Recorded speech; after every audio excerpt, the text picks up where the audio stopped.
Par une nuit étoilée, alors que le silence enveloppait le paysage, un âne nommé Marcello broutait paisiblement l'herbe du champ, non loin de la cabane où son propriétaire, M. Giuseppe, dormait profondément. Soudain, un bruit strident perça le calme de la nuit. Marcello, toujours alerte, dressait les oreilles. De l'obscurité émergea une silhouette menaçante aux yeux reflétant la méchanceté.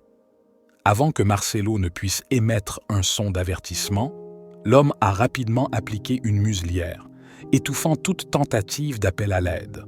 En un instant, le fidèle âne fut brutalement enlevé de chez lui. L'homme a traîné Marcello dans un endroit désolé, une vaste étendue de terre aride où l'air même semblait imprégné de poison. Dans cet endroit désert, de nombreux ânes, réduits à l'ombre de leur forme autrefois robuste, marchaient péniblement autour de lourdes meules. Leurs yeux exprimaient un désespoir profond et insondable, reflétant un sort qui semblait désormais attendre également Marcello. Les maîtres de ce lieu étaient un groupe d'hommes cruels et cupides qui incarnaient la pure méchanceté, obligeant les ânes à travailler sans cesse, les nourrissant à peine de quoi les maintenir en vie, tout en les fouettant pour maximiser leur exploitation. Malgré la situation désespérée, Marcello n'a pas perdu espoir et a tenté à plusieurs reprises de s'échapper. Cependant, chaque tentative se soldait par un échec et de sévères punitions.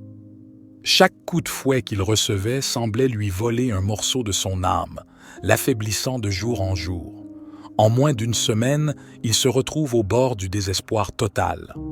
Cependant, une tournure inattendue des événements était sur le point de changer le cours des événements.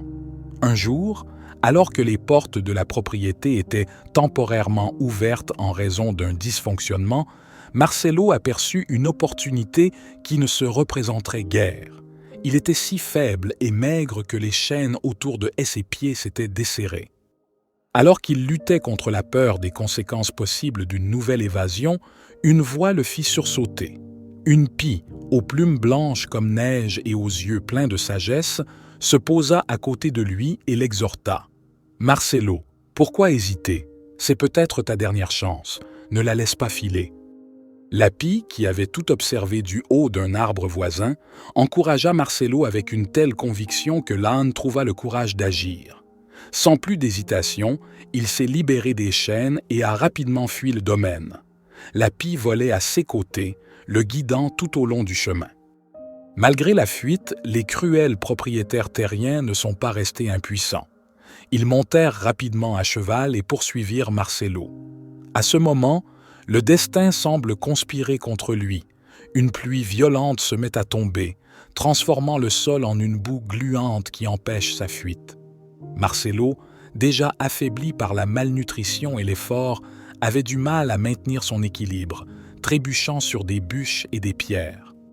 Malgré les obstacles, la pie ne l'a pas abandonné. Il vola au-dessus des nuages, évitant la tempête, mais continua d'encourager Marcello. « N'abandonne pas, Marcello. S'il te plaît, continue. » Sa voix résonnait comme une lueur d'espoir au milieu du chaos. Finalement, alors qu'il semblait que les méchants étaient sur le point de le rattraper, la pluie cessa soudainement, rétablissant la capacité de Marcello à voir clairement la voie de sortie.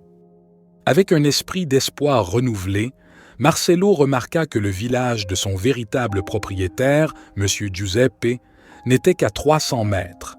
Avec les dernières forces qui lui restaient, il courut vers ce refuge. Voyant le règlement, les criminels abandonnèrent leur poursuite, laissant finalement Marcello libre. M. Giuseppe, sortant précipitamment de la cabane, accueillit Marcello avec une chaleureuse accolade. La pie descendit du ciel et s'approcha d'eux. Marcello, avec un regard de gratitude, demanda à la pie pourquoi elle avait tant cru en lui. « Quand vous êtes au milieu de la tempête, vous n'en verrez jamais la fin si vous ne gardez pas espoir. Depuis les hauteurs où j'ai volé, je pouvais voir votre chemin vers la sécurité, quelque chose que vous ne pouviez pas voir, » répondit calmement la pie. Cette histoire nous enseigne que même dans les moments les plus sombres, l'espoir est toujours présent si l'on est prêt à continuer à se battre. Il nous enseigne que l'adversité ne peut triompher que si l'on succombe au défaitisme. Marcelo a appris que, même si les tempêtes semblent interminables, elles finiront par passer, et que ce qui compte est de suivre cette lueur d'espoir qui vous guide hors des ténèbres. Si cette histoire vous a inspiré, n'oubliez pas de ne pas laisser les chaînes de la peur, le jugement des autres ou vos inquiétudes vous arrêter. Le seul obstacle qui peut réellement vous empêcher d'avancer est votre propre esprit.